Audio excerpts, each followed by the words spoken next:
पता नहीं दर्शन सिंह क्यों पागल नहीं हो गया। बाप घर पे मर गया और माँ उसे बचे खुचे गुरुद्वारे में खो गई और शाहनी ने एक साथ 2 बच्चे जन्म दिए, 2 बेटे, जुड़वा। उसे समझ नहीं आता था कि वह हंसे या रोए। इस हाथ ले का सौदा किया था किस्मत ने। सुनते थे आजादी आ चुकी है या आ रही है, टोडर मलपुर कब पहुंचेगी पता नहीं चलता था। हिंदू सिख सब छुपते छुपते गुरुद्वारे में जमा हो रहे थे। शाहनी दिन रात दर्द से कराहती रहती थी। आखिरी दिन थे जचकी के और पहली औलाद। कुछ नहीं होगा बेटा, कुछ नहीं होगा। अभी तक किसी हिंदू सिख के मकान पर हमला हुआ क्या? गुरुद्वारे पर तो हुआ है ना भापाजी। 2 बार आग लग चुकी है और तुम लोग वहीं जाकर जमा होना चाहते हो। इस बात पर दर्शन सिंह चुप हो जाता, पर जिसे देखो वही घर छोड़कर गुरुद्वारे में जमा हो रहा था। एक जगह इकट्ठा होने से बड़ा हौसला होता है भापाजी। अपनी गली में तो अब कोई हिंदू या सिख नहीं रह गया, बस हम ही हैं अकेले। 10-15 दिन पहले की बात थी। रात के वक्त भापाजी के गिरने की आवाज हुई आंगन में और सब उठ गए। दूर गुरुद्वारे की तरफ से बोले सो निहाल के नारे सुनाई दे रहे थे। भापाजी की उसी से आंख खुल गई थी और वह छत पर देखने चले गए थे। सीढ़ियां उतरते पांव फिसला और बस आंगन में खड़ी कुदाल सिर में घुस गई थी। किसी तरह भापाजी के संस्कार पूरे किए और कुछ मालियत थी एक तकिए में भरी और बाकी तीनों ने गुरुद्वारे में जाकर पनाह ली। गुरुद्वारे में खौफजदा लोगों की कमी नहीं थी, इसलिए हौसला रहता था। अब उसे डर नहीं लगता था। दर्शन सिंह कहता, हम अकेले थोड़ी ही हैं और कोई नहीं तो वाहेगुरु के पास तो हैं। नौजवान सेवादारों का जत्था दिन भर काम में जुटा रहता। लोगों ने अपने अपने घरों से जितना भी आटा, दाल, घी था उठवा लिया था। लंगर दिन रात चलता था, मगर कब तक, ये सवाल सबके दिल में था। लोग उम्मीद करते थे सरकार कोई कुमक भेजेगी। कौन सी सरकार, एक पूछता। अंग्रेज तो चले गए, यहाँ पाकिस्तान तो बन गया है, लेकिन पाकिस्तान की सरकार नहीं बनी अभी। सुना है मिलिट्री घूम रही है हर तरफ और अपनी हिफाजत में शरणार्थियों के काफिले बॉर्डर तक पहुंचा देती है। शरणार्थी वह क्या होता है? रेफ्यूजी, ये लफ्ज पहले तो कभी नहीं सुने थे। 2-3 परिवारों का एक जत्था जिनसे दबाव बर्दाश्त नहीं हुआ निकल पड़ा। हम तो चलते हैं, स्टेशन पर सुना है ट्रेनें चल रही हैं, यहाँ भी कब तक बैठे रहेंगे? हिम्मत तो करनी पड़ेगी भाई। वाहेगुरु मोड़ों कदों पर बिठाकर तो नहीं ले जाएगा ना। एक और ने गुरुबानी का हवाला दिया, नानक नाम जहाज है जो चढ़े सो उतरे पार। कुछ लोग निकल जाते तो खला का एक बुलबुला सा बन जाता माहौल में, फिर कोई और आ जाता तो बाहर की खबरों से बुलबुला फूट जाता।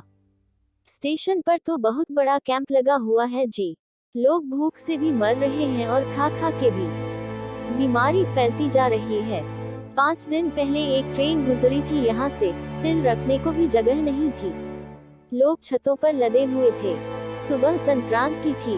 गुरुद्वारे में दिन रात पाठ चलता रहता था। बड़ी शुभ घड़ी में शाहनी ने अपने जुड़वा बेटों को जन्म दिया। एक तो बहुत ही कमजोर पैदा हुआ, बचने की उम्मीद भी नहीं थी, लेकिन शाहनी ने नाड़ी के जोर से बांधे रखा उसे। उसी रात किसी ने कह दिया, स्पेशल ट्रेन आई है, रेफ्यूजियों को लेने, निकल चलो। एक बड़ा सा हुजूम रवाना हो गया गुरुद्वारे से। दर्शन सिंह भी।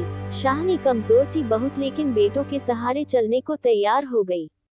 माँ ने हिलने से इनकार कर दिया। मैं आ जाऊंगी बेटा, अगले किसी काफले के साथ आ जाऊंगी। तू बहू और मेरे पोतों को संभाल के निकल जा। दर्शन सिंह ने बहुत जिद की तो ग्रंथी ने समझाया। सेवादारों ने हिम्मत दी, निकल जाओ सरदार जी, एक एक करके सब बॉर्डर पार पहुंच जाएंगे। बीजी हमारे साथ आ जाएंगी। दर्शन सिंह निकल पड़ा सबके साथ। ढक्कन वाली एक बैंड की टोकरी में डाल के बच्चों को यूं सर पे उठा लिया जैसे परिवार का खूंचा लेकर निकला हो। स्टेशन पर गाड़ी थी, लेकिन गाड़ी में जगह नहीं थी। छत पर लोग घास की तरह उगे हुए थे। बेचारी नई नहीफ व नजार माँ और नौजायदा बच्चों को देखकर लोगों ने छत पर चढ़ा लिया और जगह दे दी। करीब 10 घंटे बाद गाड़ी में जरा सी हरकत हुई। शाम बड़ी सुर्ख थी, लहूलुहान, तपा हुआ, तमतमाया हुआ चेहरा। शाहनी की छातियां निचुड़ के छिलका हो गईं। एक बच्चे को रखती तो दूसरा उठा लेती, मैले कुचले कपड़ों में लिपटे दो बच्चों की पोटलियां, लगता था किसी कूड़े के ढेर से उठा लाए हैं। कुछ घंटों बाद जब गाड़ी रात में दाखिल हुई तो दर्शन सिंह ने देखा, एक बच्चे के हाथ पांव तो हिलते दिखे थे, कभी कभी रोने की आवाज भी होती थी, लेकिन दूसरा बिल्कुल साकित था। पोटली में हाथ डालकर देखा तो कब का ठंडा हो चुका था। दर्शन सिंह जो फूट फूट के रोया तो आसपास के लोगों को भी मालूम हो गया। सबने चाहा कि शाहनी से उस बच्चे को ले ले, लेकिन वह तो पहले ही पथरा चुकी थी। टोकरी को झप्पा मार के बैठ गई। नहीं, भाई के बगैर दूसरा दूध नहीं पीता। बहुत कोशिश के बावजूद शाहनी ने टोकरी नहीं छोड़ी। ट्रेन 10 बार रुकी, 10 बार चली। लोग अंधेरे में अंदाजे ही लगाते रहते। बस जी खैराबाद निकल गया।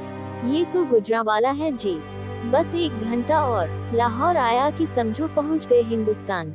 जोश में लोग नारे भी लगाने लगे थे, हर हर महादेव, जो बोले सो निहाल।